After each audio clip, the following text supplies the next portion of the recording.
Hey y'all, Bunkle here. Hope everybody's having a great day. I don't know who is, but I am in the mood to pop open a wax pack 1987 Topps football, including a special glossy card inside 1,000 Yard Club 1987 Topps football. Now, lots of good cards can be in this pack. I actually just posted a short on a 1987 card that's definitely worth some money. If you're into the PSA grading, and I think many people would be. I mean, sure, we want cards for our personal collection, but because we might want cards for our personal collection, sometimes we'll take a card, get it graded, flip it out. It's part of the sports card game, I guess. 1987. What are the potential? What could be in here that could be worth something? Well, let's see. John Elway. That's a good card, great card. Hall of Famer there. Doug Flutie, rookie. Walter Payton, Joe Montana, Jerry Rice. Gary Zimmerman, rookie. Charles Haley, rookie. Both Hall of Famers there. Dan Marino, Herschel Walker, rookie. Sweet card there. Randall Cunningham, Leslie O'Neal, Jim Kelly, Steve Young. Tons of great cards. Now, the leader as far as pricing within this set, start off with the Randall Cunningham, which recent or more or less somewhat recent sales of that card are anywhere between $1,100 and $1,200. Again, that's in a PSA 10. Now, perfectly centered, sharp corners, sharp edges, sharp everything. It cuts you with a knife, like 1987. Jim Kelly would be a great card. PSA 10's about $400 to $450. So's the Jerry Rice. And PSA 9, of course, just like everything else in the junk wax era, prices drop.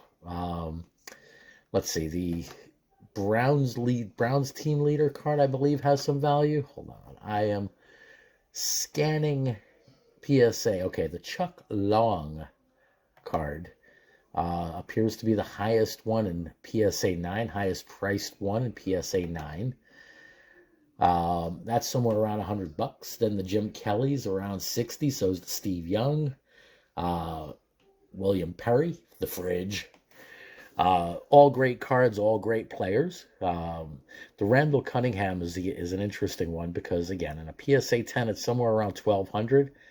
Recent sales of the Cunningham and a 9 are somewhere around $45. Now, that may be a bit off what its high price was at one time. But even at $44, it makes it, I'd say, worth it getting graded if you did get a PSA 9. You wouldn't be making much on it, of course, considering grading and shipping and all of that other stuff. But you'd be getting something back, and anything back helps pay for the pack. Now, 1987 was an interesting year, I think, back. That's, wow, a long time ago. I was late teen years, just about to hit my early 20s, already in the work world, already out there hustling, playing whatever kind of work game or anything like that. If I'm not mistaken, at that time, I was going to college at night and working either in a bagel shop in Midtown or up the Upper East Side, Manhattan, or in a chocolate and candy and coffee maker / retailer in Lower Manhattan, right around the Court District in Lower Manhattan, if you know Chambers Street at all. So definitely interesting times in New York, that's for sure.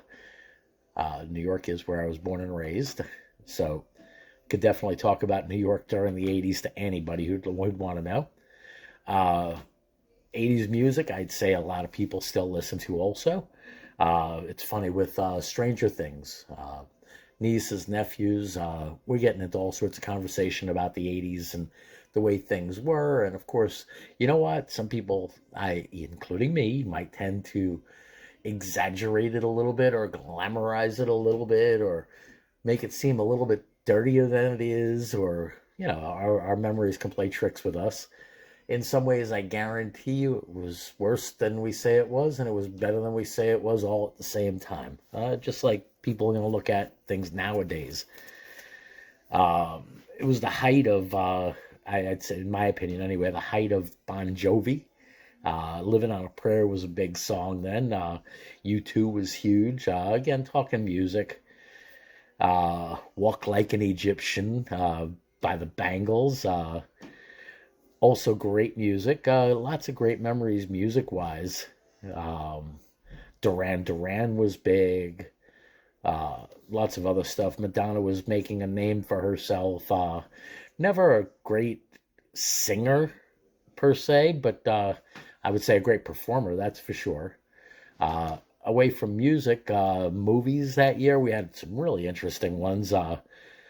Things like RoboCop, The Running Man, The Untouchables, Spaceballs, Lethal Weapon, and of course The Lost Boys, which, in my opinion, and you know what, it is only my opinion, I think it was one of the best made vampire type movies. Um, just because of, I guess, the entire movie thought, the plot, all of that. It was just really, really well put together. A bunch of Brat Packers.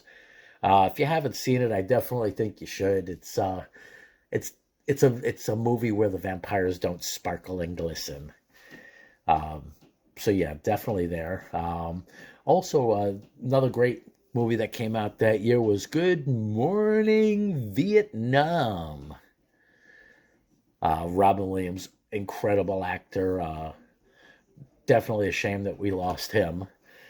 Now, football 1987, I guess it depends on if you're talking about the Super Bowl champions from Super Bowl 21 or Super Bowl 22. Depending on, of course, if you're looking at who played January 1987 or who played after the 1987 season. So Super Bowl 21 was won by the New York Giants. Definitely a great Super Bowl. And some people say that was, 86 season, 87 Super Bowl, but it happened in 87. Super Bowl 22, that one was won by Washington over the Broncos, 42-10.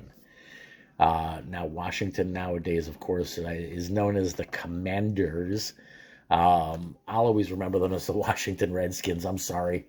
Maybe 20, 25 years from now, I'll be calling them the Commanders, but they're the Redskins.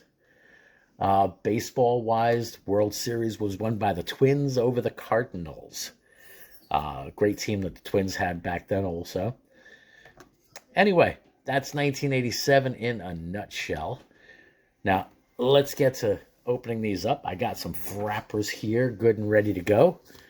And I hope you didn't mind me sharing the memories of 1987. I'm going to do that again from time to time in some videos.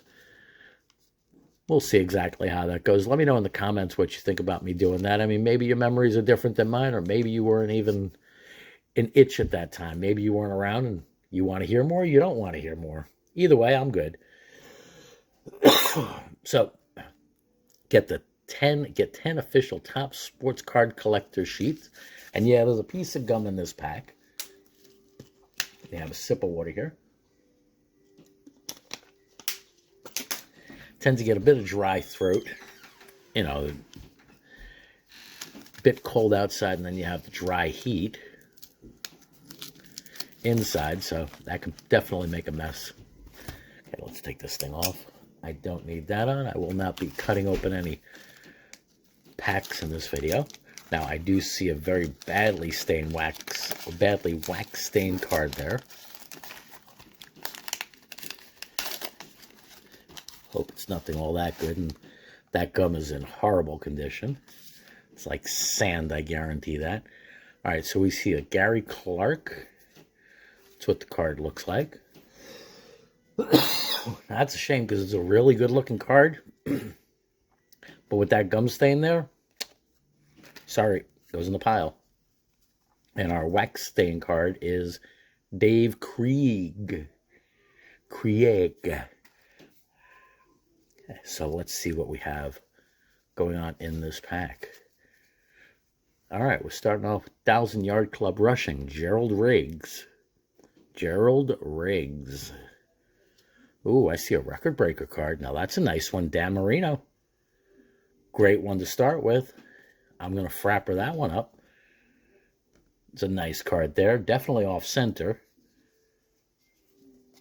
If you take a look, the top to bottom's off. The right to left is off also.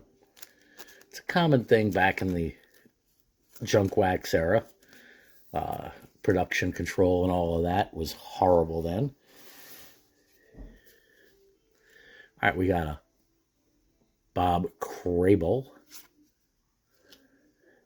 Chris Barr, kicker there. Nice card there.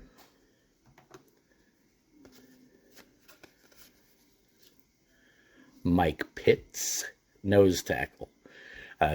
You know what? Your name is Pitts and your nose tackle. That's just a weird mismatch there. Reggie White and another record breaker, 1986 Todd Christensen. Los Angeles Raiders, most seasons, 80 or more receptions. Got Stanley Morgan and another record breaker. And this is weird. Well, that's definitely weird. Another Christensen record breaker and another Stanley Morgan. Yeah, makes me wonder about that. All right, Topps All-Pro, Mark Bavaro. Nice card there.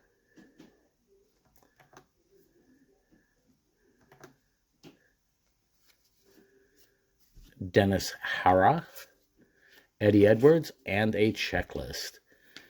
So I really wonder about this pack. I don't know. You can guess. You can make comment on it.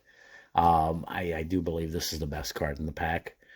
I wonder sometimes when buying packs of cards online, and they say they're sealed and all, and then you get duplicates. The Stanley Morgan, got that dupe there.